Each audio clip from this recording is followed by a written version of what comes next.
des informations comme celles qui sont Il faut interdire à CNews d'émettre aujourd'hui? Moi, je pense que la question se pose. Oui, la question se pose. Bon, pour passer un message clair, alors pourquoi pas nous fermer carrément? Enfin, c'est un peu pareil, c'est pas très logique tout ça. C'est un procès stalinien, ce qui nous est, venant de Sandrine Rousseau, c'est pas forcément ce qui va nous étonner.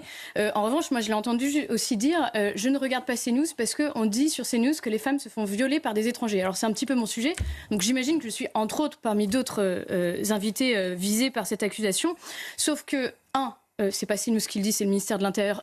Il faut bien savoir qu'on ne parle pas de n'importe quel jeune. On parle de jeunes qui font partie de communautés, qui ont une façon de fonctionner un peu différente, qui ne sont pas dans une société individualiste comme la nôtre. Ce sont des sociétés extrêmement claniques, dont la seule domination écoutable est celle du patriarche, si tant est qu'il en est un. Oh les bâtards.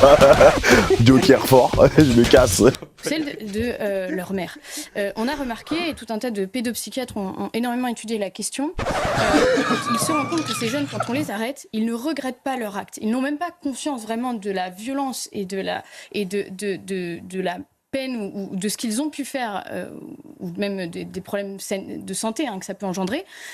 Et la seule chose qui va les arrêter, ça va être de savoir que leur famille va en pâtir. C'est de s'attaquer notamment... je mets bien des guillemets, aux familles, sur le biais des cotisations, des prestations sociales. Voilà, tout à fait. Donc, il y a un moment, il va falloir attaquer là-dessus. Vous avez également la barbarie de ce monde qui rentre. Et là, quand je dis la barbarie de ce monde...